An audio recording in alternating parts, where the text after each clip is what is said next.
Selamat datang di channel Ruang Regulasi, tempat santai buat kita semua untuk memahami berbagai aturan ASN dan regulasi pemerintahan dengan cara yang ringan dan simpel. Yang paling penting, mudah dipahami. Misi kita di sini simpel aja, bikin belajar regulasi jadi asik, bukan bikin pusing. Nah, hari ini kita akan kawal Bapak Ibu melewati satu tahap paling krusial sebagai pejuang PPPK Tendik, yaitu pemberkasan. Yuk, kita pastikan semuanya aman sampai tujuan. Oke, kita langsung ke intinya ya. Bapak Ibu, coba lihat tanggal ini baik-baik. Sisa waktu tinggal menghitung hari.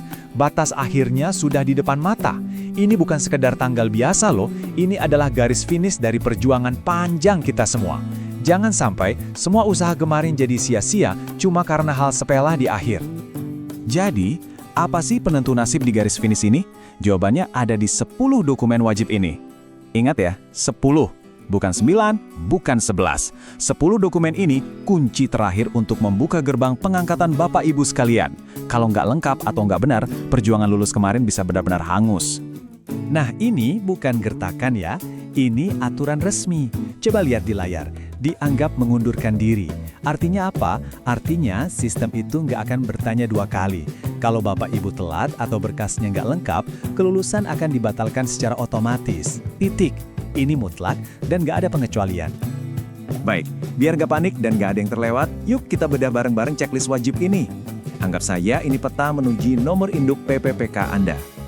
Mari kita pastikan setiap pos pemeriksaan berhasil kita lewati dengan sempurna. Oke, mari kita lihat satu persatu, pelan-pelan aja. Pertama, KTP elektronik yang asli atau kalau nggak ada, surat keterangan dari Disdukcapil. Siapkan ya. Kedua, foto terbaru. Ingat, aturannya jelas, latar merah dan wajib pakai kemeja putih formal. Ketiga, nah ini penting banget. Scan ijazah dan transkrip nilai yang asli dan berwarna. Ingat, bukan dari hasil fotokopian ya. Keempat, daftar riwayat hidup atau DRH yang sudah diisi lengkap dari portal SSCSN. Kelima, surat pernyataan 5 poin, jangan sampai lupa, ini wajib pakai meter 10.000. Keenam, SKCK yang masih berlaku dan minimal harus diterbitkan oleh Polres. Ketujuh dan kedelapan, surat keterangan sehat jasmani dan rohani. Dua-duanya harus dari fasilitas kesehatan milik pemerintah ya, kayak puskesmas atau RSUD. Kesembilan, surat keterangan bebas narkoba. Dan terakhir, yang ke-10, ini khusus bagi Anda yang saat ini statusnya PPPK paruh waktu, wajib melampirkan surat pengunduran diri. Sekarang, kita masuk ke bagian yang paling sering jadi jebakan. Kita sebut aja ini penyakit umum pas pemberkasan. Ini tuh detail-detail kecil yang kelihatannya sepele, tapi dampaknya bisa fatal banget dan bisa menggugurkan kelulusan Anda. Mari kita waspadai bareng-bareng. Kesalahan pertama dan yang paling sering kejadian, sumber scan. Coba lihat perbandingannya deh. Dilarang keras ya scan dari lembar fotokopian, sekalipun sudah dilegalisir. Anda harus, hukumnya wajib, scan langsung dari dokumen asli. Dan ingat, hasilnya harus berwarna, bukan hitam putih. Ini buat mastiin keaslian dokumennya. Kesalahan fatal kedua adalah soal kualitas unggahan. Coba bayangin, sistem dan verifikator itu kan nggak punya waktu buat menerjemahkan dokumen yang buram atau kepotong. Pastikan hasilnya itu jelas, semua tulisan bisa dibaca, nggak ada bagian yang terpotong, dan posisinya tegak lurus atau portrait. Satu file buram aja bisa berarti penolakan mutlak. Jangan sampai ini kejadian sama kita. Dan kalau Anda pikir ini cuma berlaku sekarang, wah, pikir lagi.